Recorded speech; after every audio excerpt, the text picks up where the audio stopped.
Some interesting updates on the Warhammer front. This is an article from August 12th, 2020. Just showing you how far back this stuff kind of goes. I saw an article that came out in 2016 about this. It kind of looks like to me that Warhammer is something that a lot of these wackos have wanted to capture for some time. It kind of looks like they have it now, but this is going back a while. And there's more. Here's another one I grabbed. This one is from 2016. Okay, this is the 2016 one. I forgot if I pulled it up or not. It's not just video games. Tabletop gaming has a harassment problem too.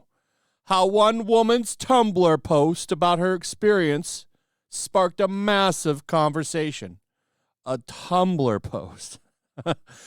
Those are the people you don't want in your hobby. The Tumblr weird shippers. That's like a cancer unlike no other.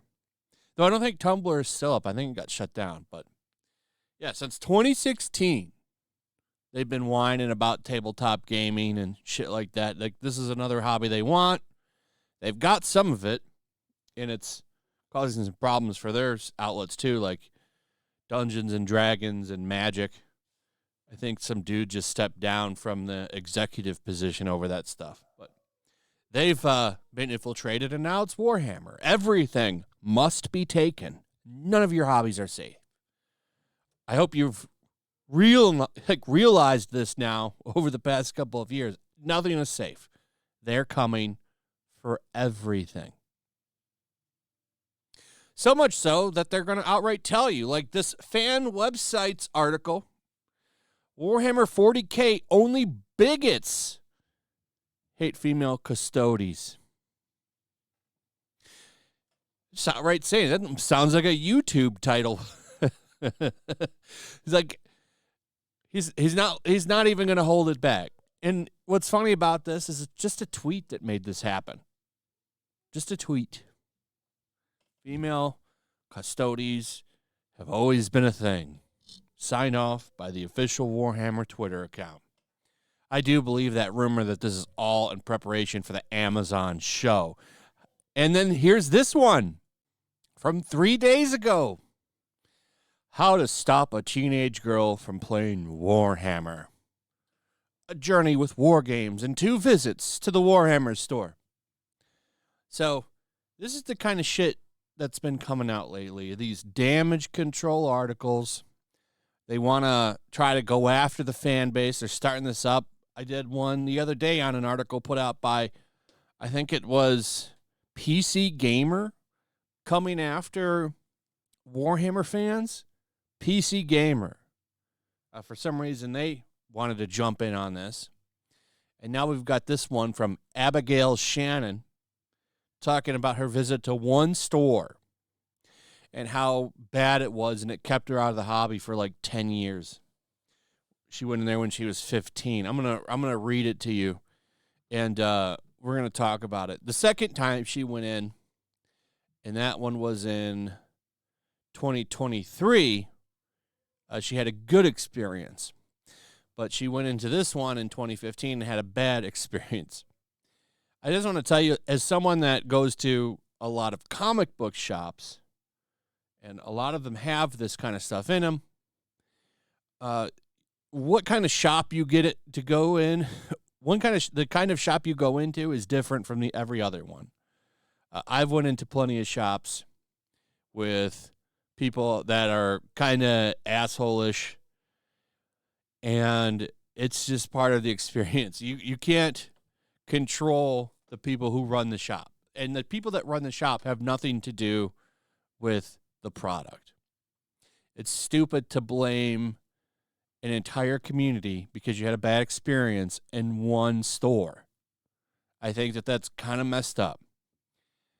And if you liked it and you were curious enough about it, you should have went to another one. What you got here was bad customer service. But she goes in here and gets mad because basically the store handler wouldn't go and comfort her while she browsed or something. I don't know. She said she was ignored. So technically speaking, your money is worth the same no matter where you shop, although if you pay attention, you'll start to notice that your presence is valued a little differently wherever you go. Those women's clothing stores that stocked cheap crop tops, hell yeah, 15-year-old girls are the gold standard there.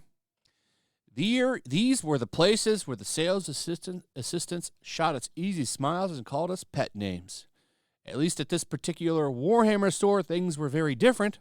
The employee there floated stiffly behind my friend, and I, as we inspected the boxes of minis and tiny pots of paints, he never engaged us, as he did with other customers.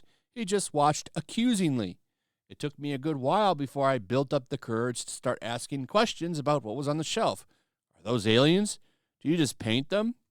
Do you have to pick those exact colors? Oh, that's cool. What do you do after that?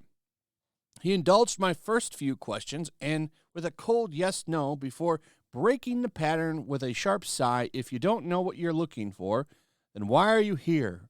Oh, God, my cheeks went hot. That wasn't a question. This was a poorly concealed request for us to both piss off. I mean, the dude could have been having a bad day, too. You don't know anything about this person other than he was rude to you. And he didn't want to answer all of your questions. I mean, first off, obviously you paint them. Why do you think you were looking at the little jars of paint? I'm not even really into any of this. And I know you have to paint the damn things. So that was it. She left and never got back because of this one guy. She says, why did he turn on us? Was he sexist?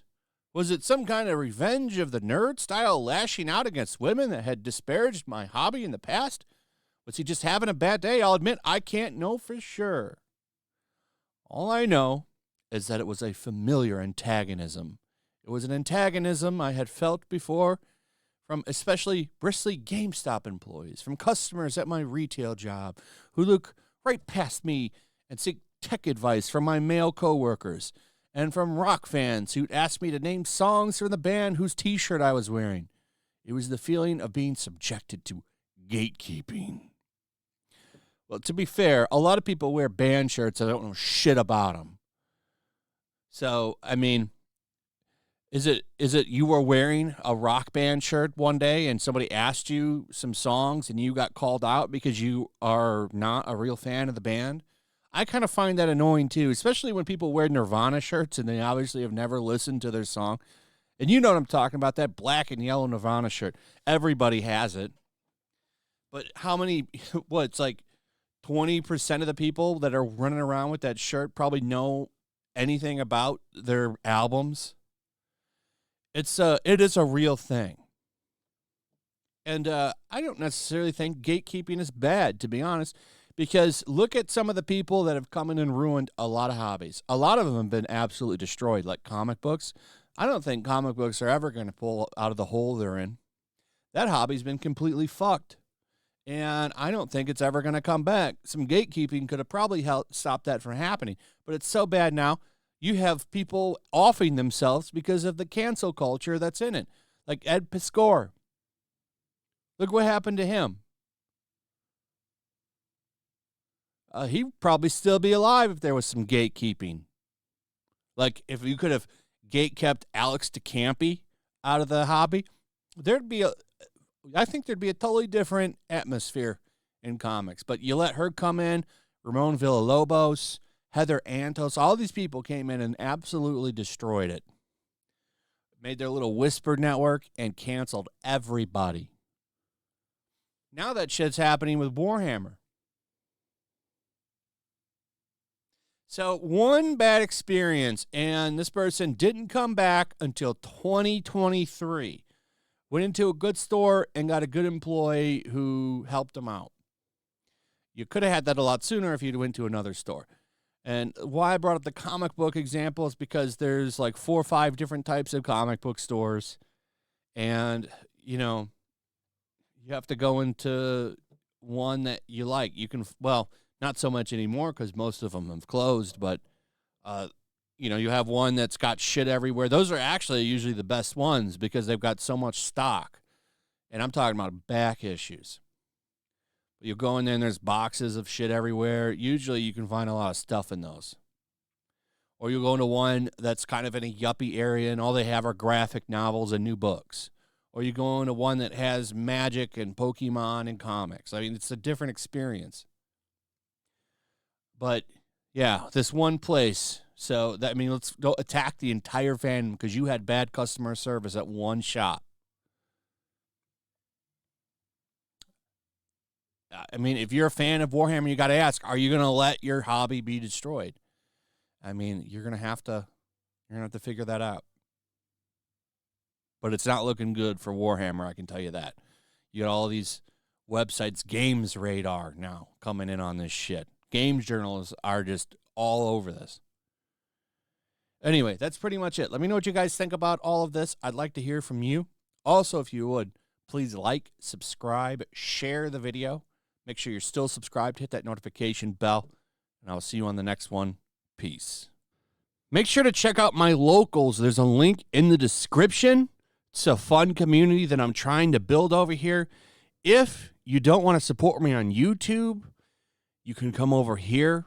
None of that money goes to YouTube.